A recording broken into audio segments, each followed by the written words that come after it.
Hey everyone, how are ya? Welcome to the Periscope. So my phone battery is running low, and so I'm going to keep this short today. But welcome to the Periscope. My name is Jennifer Blanchard. I'm an author and a story coach. I work with serious emerging novelists who want to save time and cut years off their learning curve so they can write better stories and get published faster. And welcome to week 2 of NaNoPlanMo. So this month of October, I'm doing National Novel Planning Month, and every weekday during the month, I'm going to be giving you tips to help you plan your story before you start writing for November 1st. And for anyone who's not familiar with National Novel Writing Month, it starts November 1st, and the goal is to write a 50,000 word novel in 30 days. The problem is, if you just sit down and start writing on November 1st, you're not going to end up with a novel. You're not even going to end up with a story. You're going to end up with an episodic narrative, and you really probably can't do very much with that after the fact. Most people who finish Nano finish and don't actually do anything with their stories, which, in my opinion, is a waste of time. But that's just me. So I am giving you all the planning tips you need to make sure that you know your story and you can write it starting November 1st. Hi everybody. How are you? Thanks for joining. Okay, so yesterday I talked about, I've been talking about character all week. So yesterday I talked about inner demons, and today I'm going to go deeper on that with character arc. So character arc basically means how a character changes from the beginning of a story to the end of the story.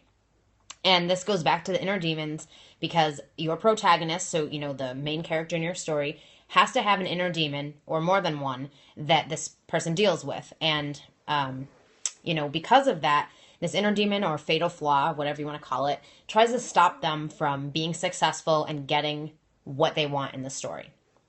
And every character wants something different. It's your story, so you have to decide what your protagonist wants. And then they have the inner demon.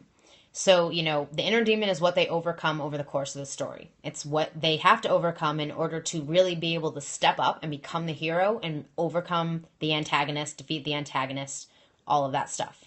And if they can't overcome the inner demon, they can't win. They can't overcome the antagonist, and they're totally screwed. So the character has to change. If a character in a story, especially the main character, now this isn't true of every character, but your protagonist especially has to change from start to finish. They cannot be the same person they were in the beginning of the story by the end. And if they are, you've made a huge misstep. You got to have character arc. Readers expect that. And really, that's the only way a story can really work, is the character has to learn things and grow over the course of the story so that by the end, they can do whatever they have to do to defeat the antagonist, and especially things they wouldn't have been able to do in the beginning of the story. But because of all the things that have happened in the story, they've now been stronger and overcome whatever they had to, and now they can step up and be the hero. So an example, because I'm all about examples, it makes it easier to understand things. Let's say your protagonist's fatal flaw or inner demon is being a control freak. So she's a control freak. She thinks she has to control every situation. She takes on way too much all the time because she thinks that that's the only way it can work. Okay, so, right, exactly. PDX Jack, yes, just like that. The hero's story or hero's journey, whatever you want to call it. Very, very much the same thing. But the idea is that this is the one piece of your character and how they change. So again, going with the example of being a control freak. So in the beginning of the story, the character is a control freak. So you see her doing all these things, trying to control every situation around her. She's doing certain actions and behaviors.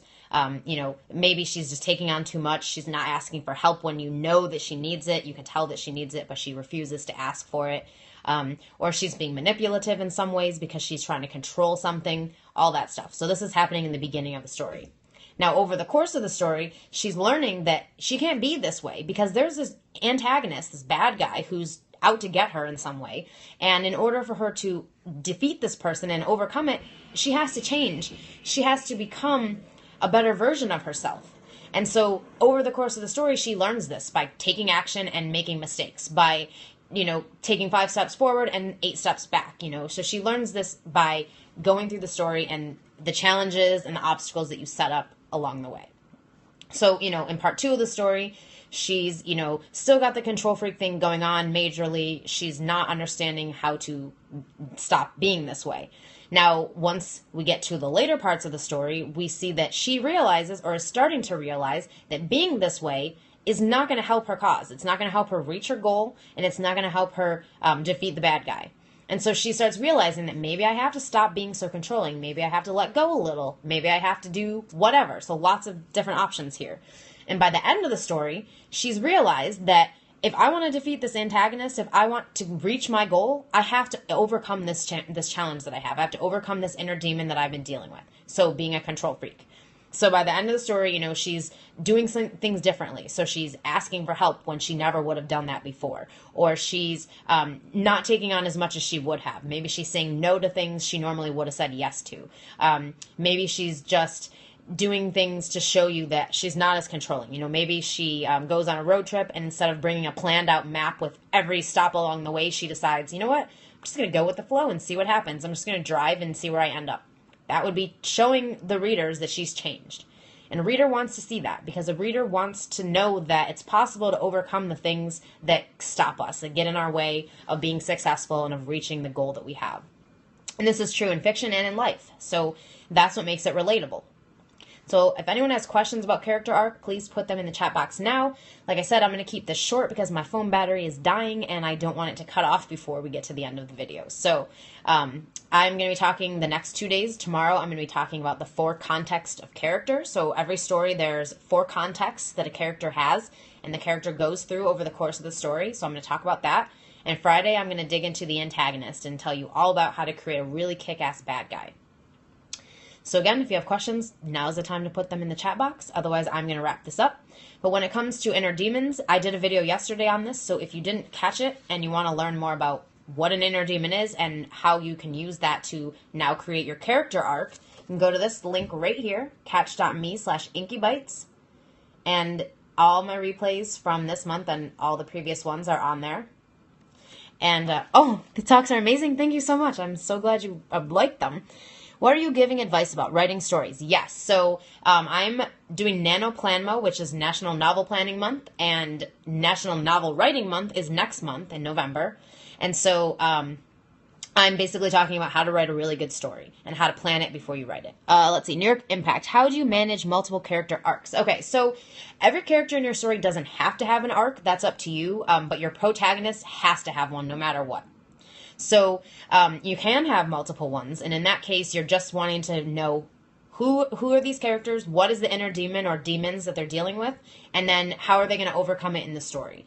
That's the kind of stuff you want to know about the character in order to see how they're going to change. Now, as far as multiple arcs go, you know, again, if your character has several inner demons that him or her are dealing with, then you would probably want to at least focus on one of them. So especially like if you have a series going on or you might use this character again, then I got the sun coming in on this side. It's getting a little bright.